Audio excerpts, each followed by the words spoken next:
Speaker का चुनाव अलग प्रक्रिया है, डिप्टी स्पीकर का बाद में अलग से होते हैं, तो उसको जोड़ना भी ठीक नहीं है।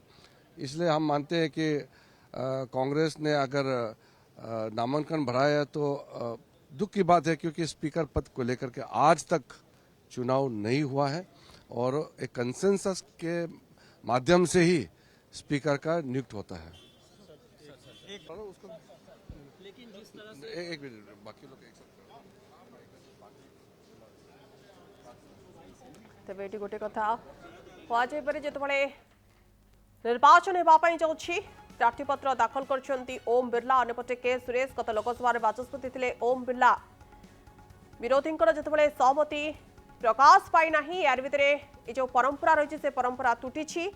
अमित शाह जी है, राजनाथ सिंह जी, उनके साथ बातचीत हुई और उन्होंने मतलब उनको विनती की थी कि भाई परंपरागत स्पीकर का चुनाव आम सहमति जो होना चाहिए, लेकिन उन्होंने कुछ शर्तें रखी। तो ऐसे शर्तें रखने से मतलब का काम नहीं चलेगा। उन्होंने स्पीकर के चुनाव के लिए मतलब सत्ताधारी पार्टी के उम्मीदवार को सपोर्ट करना चाहिए था, लेकिन ऐसा हुआ नहीं। उन्होंने अपना उम्मीदवार उतारा है तो ठीक बात है, उनको लोकतंत्र में वो अधिकार है, लेकिन उन्होंने नियमों का दुरुपयोग किया है। और जहाँ तक डिप्टी स्पीकर की उनकी मांग थी, तो डिप्टी स्पीकर के लिए बाद में बैठकर चर्चा हो सकती थी, लेकिन उन्होंने पहले ही शर्तें रखी और उन्होंने अपना उम्मीदवार खड़ा किया है। ठीक बात है, अभी कितना उनकी ताकत है, हमारी कितनी ताकत है मालूम हो जाएगा। और स्पीकर के चुनाव में भारी वोटों से हमारी जो भी कैंडिडेट हमारी एनडीए होगी वो अच्छे वोटों से चुनकर आएगी और स्पीकर बनेंगे। आज स्पीकर के पद पर प्रपोजल मूव करना था, तो उससे पहले माननीय राजनाथ सिंह जी, माननीय अमित शाह जी, विपक्ष के प्रमुख लोगों से बात की।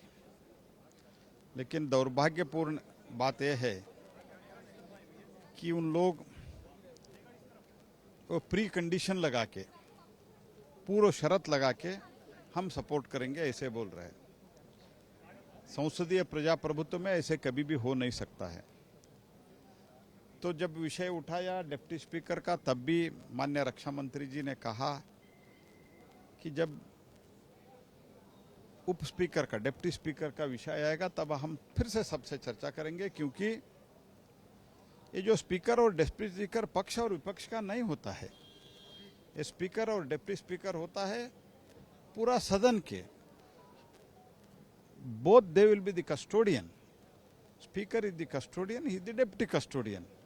तो इसमें एक बार चुनने के बाद पक्ष और विपक्ष नहीं होता है। तो इसलिए जब भी डिप्टी स्पीकर का चुनाव आता है, हम फिर से सब बैठेंगे, चर्चा करेंगे और निष्कर्ष पर पहुंचेंगे। ये तो जब कहने के बावजूद भी प्री कंडीशन लगा के पहली बार इन लोगों ने कॉन्टेस्ट करने जा रहे हैं। ठीक है, संख्या बल हमारे पास है ही है, लेकिन ये अच्छे परंपरा के लिए, जो संसदीय परंपरा है, ये अच्छे परंपरा के लिए खिलाफ है। तो इसलिए मैं अभी भी उन लोगों से निवेदन करता हूं, विपक्ष के सभी नेताओं से मैं निवेदन करता हूं, कृपया पुनः सोचिए, पुनः एक बार विचार कर दीजिए। आप सब लोग बैठिए, तो अच्छे एक परंपरा रखने के लिए, हेल्दी ट्रेडिशन रखने के लिए आप कृपया विथड्रॉ करिए और सर्वसम्मति से स्पीकर चुनाने के लिए आप लोग सहयोग करिए, यही मेरा प्रार्थना।